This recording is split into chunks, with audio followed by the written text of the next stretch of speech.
Mayuresh Joshi joins in on the show right now. Mayuresh, hi afternoon. Just wondering whether a move on Reliance is sustainable and whether there are enough fundamental triggers right now in place. Afternoon, Ayesha. No, obviously, I think Singapore GRMs have come off in the last few weeks, and therefore the refining segment for the better part of the second quarter and the third quarter, if they stay at these levels, can be under some sort of pressure.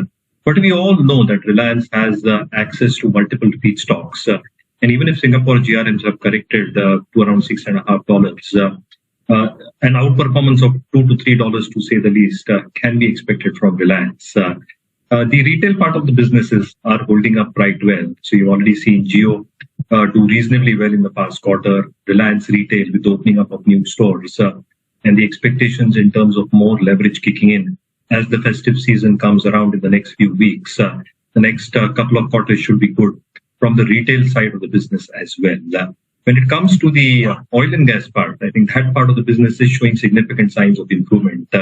And therefore, I think the number should be reasonably okay for Reliance as we head into the second as well as the third quarter with all the assumptions at play. So I think anybody holding on to Reliance can definitely. If you're holding on to Reliance, continue holding it because there could be some improvement that could be there on the anvil as well. The other space, Mayuresh, that I want to discuss with you is also IT. Of course, from tomorrow, we'll get the initial data set. Tomorrow will be Accenture and it will come out with its FY24 guidance. So that will kind of set the tone for what's happening to the client spends globally. But even Morgan Stanley came out with a note today saying that yes, Q2 is going to be a bit of a weak quarter and we all know about it. The fact of the matter that you should be debating is whether FY25 will see the double-digit growth returning or not. Which side of the debate are you on? So I think that's exactly the middle line that we are treading on, Anisha, as we speak. A very good afternoon to you as well. What is really transpiring is how you divide this space into the large cap and the mid cap universe. And the mid cap universe has done phenomenally well. Even in the previous quarter, when the large caps have shown significant signs of consolidation and to a certain extent, some element of profit booking or deterioration in price as well. Mid caps have probably held up for two or three reasons. One, I think the commentary surrounding pricing, the commentary surrounding order wins remains extremely strong because the targeted bucketed list that they probably have between $1 million to $5 million and up to $10 million for mid-cap IT companies, those order wins and those transformational deals when it comes to AI and the associated spaces there itself still continues at a rapid and a very good pace.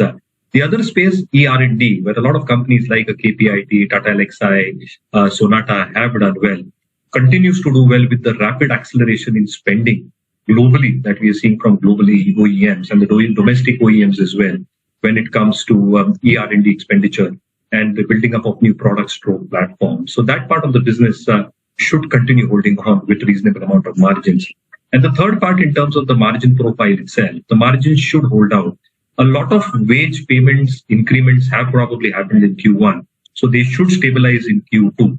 And as costs stabilize going forward, along what we've seen probably in terms of currency terms, I think mid-cap IT's outperformance might continue. One might very well argue valuations are through the roof, which is the case, but the momentum, if somebody is holding on, can continue. Does that make a case for large-cap IT investing as well? My own sense is that a lot will depend more, as you rightly pointed out, in terms of what guidance Accenture probably gives out. Valuations definitely better off compared to the mid-cap players at this juncture. The kind of deal wins that have got announced to a large extent expected in terms of what they have probably given out in terms of guidance for the whole year itself. And therefore, I think the typical strong quarters, Q2, Q3 and Q4, where I think a lot of action will happen in terms of order determination. I think it all depends on how the US and the European economies probably shape up. So I think very cautious in terms of taking positions in terms of mid-cap IT. If you're holding, the momentum can continue. Large cap seems to be a better place from a valuation perspective, but one needs to be selective here. Can have something like an HCL Tech Mahindra on your options. Mayuresh, do you track these Inox wins, Suzlon, GMR, GVK of the world? Because they are doing quite well for themselves, of course, in the recent few months. People are calling it the turnaround story. Would you buy that argument? I think a lot of price action has already happened, Anisha, in terms of expectations of what will now happen for the sector as a whole. So 10 gigawatts expected to be added over the next few quarters and few years as well. NTPC, as we understand, is expected to lay out a huge tender when it comes to wind energy itself. And therefore, I think a lot of changes which have probably happened in terms of tariff determination, because a lot of these companies actually got hammered down as tariffs were low and input costs were significantly higher in that periodicity of the last 7 to 8 years. With the changes and with the interstate transmission charges that have probably taken place, what can really transpire is better numbers when it comes to balance sheet growth. Obviously, I think the kind of leverage that these companies have should come up quite significantly. And the existing players are the only players which are probably left out of that entire pool, which was getting serviced, which was servicing the sector as over a few years back. So yeah, I think the space looks pretty interesting. Structurally, I think there are a lot of growth drivers in place for the next 5 to 7 years. And that should drive earnings quite significantly for the sectors. Gold. In fact, Mayuresh, have you looked at some of these recent IPOs or recent listings and the ones which are underway for subscription as well? Anything that caught your attention?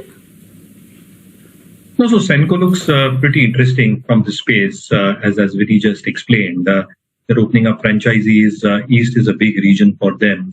And generally, I think if you look at the gold market or the jewelry market itself, the unorganized players, I think should slowly and steadily start coming down. The organized shares should start moving higher from 32% as we speak right now to 40% over the next few years, aiding a lot of these organized players at large.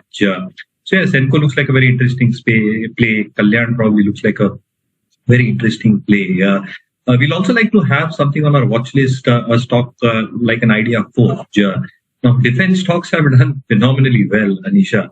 And what Ideaforge does in terms of its drone development, a lot of expectations in terms of drone orders expected to be released over the next few quarters. They've got almost a 55% share when it comes to the drone market, which is largely dominated by defense as we speak because of regulations.